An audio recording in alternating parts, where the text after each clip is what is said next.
¿Qué tal amigos? ¿Cómo están? Los saludo como es ya costumbre desde su canal Desde la Clandestinidad, en lo que es ya la temporada 3, el episodio 21. El tema del día de hoy es la Alianza Federalista, el reto de la presidencia imperial. Y bueno, recordarles una vez más que Desde la Clandestinidad es un canal de periodismo ciudadano dedicado al análisis de lo que trasciende en el país en cuanto al contexto político, social, seguridad nacional, salud y economía, para a partir de ese análisis generar una cultura de opinión ciudadana educada y con el objetivo de cuestionar la labor y resultados de aquellos que nos gobiernan. Y bueno, el día de hoy va un poquito sobre lo que está ocurriendo con esta alianza federalista y este encontronazo que traen con la 4T de Andrés Manuel López Obrador. Y bueno, para entender el presente es importante conocer el pasado. Lo he mencionado en repetidas ocasiones en esta opinión y pues bueno, quien no conoce su historia está irremediablemente condenado a repetirla. Por ello, para entender la ruptura entre algunos gobernadores y el actual presidente, hay que entender cómo es que este tema llegó justamente a donde estamos. Y bueno, después de la revolución y con los presidentes postrevolucionarios, obviamente militares, México concentró el poder no solo en el partido, sino en el hombre fuerte del partido, el Tlatoani, el presidente, y su investidura. El que se sentaba en la silla grande era el amo y señor por 6 años y designaba a su vez a su sucesor, y esto le garantizaba una transición pacífica y una continuidad en el orden en el país y en sus políticas. Era muy suave esta transición. Por ellos vivimos con este régimen por más de 70 años bajo un mismo partido que, como digo, concentraba a su vez todo el poder en esta presidencia imperial, que significaba el poder absoluto y por encima de ella nada, por debajo todo. Los gobernadores eran también designados de acuerdo a los intereses del partido, a lo bien que uno se llevaba con el presidente en turno, y eso implicaba a su vez una completa sumisión. Los gobernadores eran virreyes de sus provincias y emulaban el sistema presidencial designando a sus sucesores, garantizando así una transición pacífica y todos tranquilos. Era un sistema que funcionaba perfectamente y, como dije anteriormente, una continuidad en el orden y las políticas del presidente en turno, que es quien mandaba. En otras palabras, todo fluía y no había oposición a los designios presidenciales. Todo era obediencia, servilismo. El presidente no necesitaba aliados, tenía básicamente súbditos. Así es como se manejó el país por más de 70 años después de la revolución. Pues bueno, todo esto cambió desde el sexenio de Salinas de Gortari, a quien considero el último presidente imperial. Esa, creo yo, fue el comienzo del fin de la presidencia imperial, y por muchos temas habría que ahondar en otra opinión. Poco a poco se abrió el espacio a la democracia, y con la elección en Baja California de Ernesto Rufapel, por primera vez la presidencia permitía que la oposición, con todas sus implicaciones, y hay que decirlo, con todas sus connotaciones también, que estaban por descubrirse, gobernaran estados. Todo esto en aras de fortalecer la recién encontrada democracia mexicana. Con el tiempo y debido a esto, la figura presidencial fue perdiendo poder poco a poco, y en vez de tener súbditos incondicionales, como venía siendo la tradición, pues el presidente en turno comenzaba a buscar aliados. Esto fortaleció a los gobernadores, quienes al ver que tenían poder se aliaron en un frente llamado entonces CONAGO. Por ahí están residuos de esta CONAGO, Comisión Nacional de Gobernadores, para al menos cuestionar, exigir al gobierno federal, sobre todo en temas de partidas presupuestales, vamos, dinero.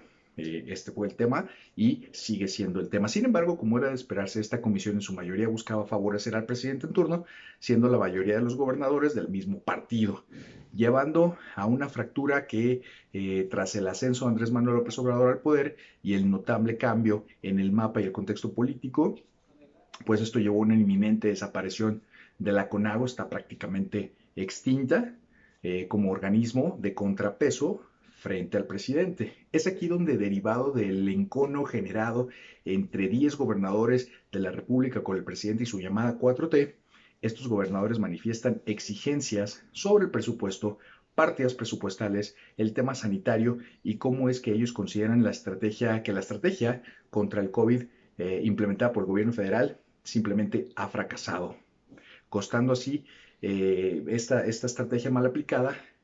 Casi ya estamos llegando a las 100,000 víctimas de ciudadanos mexicanos que murieron en las entidades que estos gobernadores, efectivamente estos 10 gobernadores, pues gobiernan.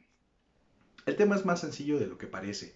La Alianza Federalista pide la revisión del pacto fiscal debido a que consideran que las entidades del centro y del norte del país son las que más recursos aportan a la federación y no reciben lo necesario para resolver las necesidades de sus propios estados.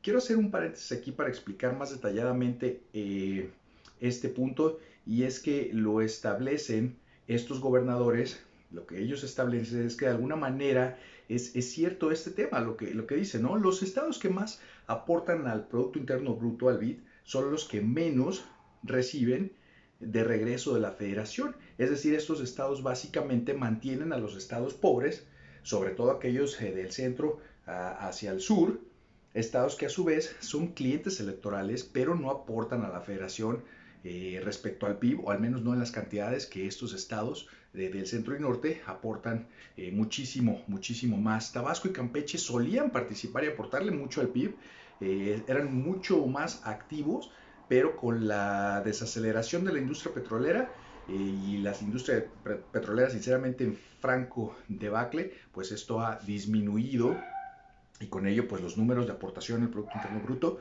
por parte de estos estados. Solo 3 de los 10 estados de la alianza tendrían plena autonomía financiera en caso de perderse el pacto fiscal. Estos serían Tamaulipas, Nuevo León y Colima. Dicho esto, el 70% de los estados de la alianza, o sea, Aguascalientes, Chihuahua, Guanajuato, Jalisco, Michoacán, Durango y Coahuila, está en incapacidad financiera de hacerse cargo del gasto estatal y federal con los ingresos que se generan en su entidad. De las entidades no aliancistas, la única que podría ser fiscalmente autónoma es la Ciudad de México. Importante esto. Por ello, el gobernador de Jalisco, en franca pelea frontal con la 4T, y es evidente que no se lleva bien con el presidente en turno, acusa a Andrés Manuel López Obrador de negarse a sentarse a negociar y le recrimina en su cara que proyectos como la línea 4 del tren eléctrico y el Libramiento a Vallarta siguen pendientes porque el gobierno federal sigue negándose a soltar los recursos prometidos para estas obras, afectando así Jalisco en cuanto a generación de empleos y mejoramiento de infraestructura. Esto es cierto. La verdad es que no se ve fácil el escenario. Tampoco definitivamente es un escenario que se vea prometedor. La verdad es que vimos a Alfaro antier, hacer un video de 8 minutos, básicamente diciendo que Andrés Manuel ha mentido y diciéndole que no se sienta a negociar. Básicamente lo invita, lo reta a que lo invite, a que lo acepte, que lo reciba y puedan negociar. Francamente, si no vieron el video, les recomiendo que lo vean. Sí se ve un enfrentamiento bastante notable entre el gobernador del estado de Jalisco, que tiene mucha fuerza en la Alianza Federalista, junto al Bronco de Nuevo León, con lo que es el presidente Andrés Manuel López Obrador. Bueno, el escenario definitivamente no se ve fácil, tampoco se ve prometedor, pero lo cierto es que Andrés Manuel López Obrador no tiene 10 estados aliados. Esto es una resta. Tiene enemigos en todo caso en estos estados, y eso no puede ser bueno para nadie.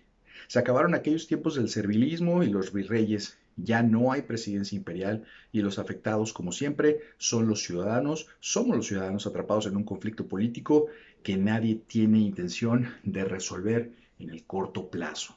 Vemos que este tema de la Alianza Federalista comienza a partir de cómo observan ellos que el gobierno federal no tiene una estrategia definida para cómo frenar esta pandemia.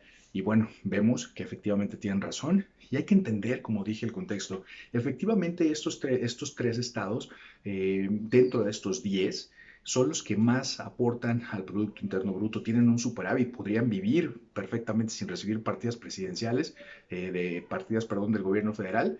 y podrían subsistir perfectamente. Algo está pasando, la riqueza no se está distribuyendo equitativamente y estos estados, entiendo el malestar porque son los que más le aportan al Producto Interno Bruto, pero no les regresan lo que ellos consideran que es necesario para operar sus estados y con ello se detienen obras, se detiene infraestructura, se detiene generación de empleos, hay temas de desabasto de muchas cosas, más allá de los presupuestos de medicinas, de medicamentos, una serie de cosas. Y bueno, el tema es que hay 10 gobernadores, una suma bastante importante, que están en franca oposición con la 4T, los términos y el pacto fiscal, y pues ni Andrés Manuel los invita a sentarse a negociar y ellos definitivamente, siendo un contrapeso muy importante, se han puesto en su papel de amagar básicamente a el gobierno federal, esperando resultados mejores y una distribución mejor de los recursos federales. Esto no tiene para cuándo, no se ve en un corto plazo que vaya a ser resuelto, no se ve la intención del presidente,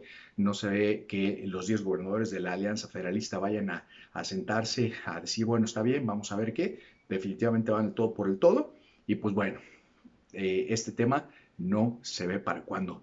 Mientras estoy haciendo esta opinión esta semana, estamos a punto de llegar a los 90, 95 mil personas infectadas por COVID. En Jalisco, el gobernador Alfaro apretó el botón y siendo hoy viernes por la noche, cesan todas las actividades en fin de semana, entre semana hasta las 7, cero transporte y pues bueno, creo que el mensaje a rescatar aquí es cuídense, pónganse su cubrebocas, cuídense, sean conscientes, hoy estamos aquí, mañana no, esto es en serio y mientras son peras, mientras son manzanas, mientras llegue una vacuna, vamos a cuidarnos todos para que así no se tenga que cerrar todo el tiempo o constantemente, viene fin de año y esperemos que esto mejore de alguna manera, pero va a estar enteramente en nosotros cuidarnos y cuidar a los nuestros.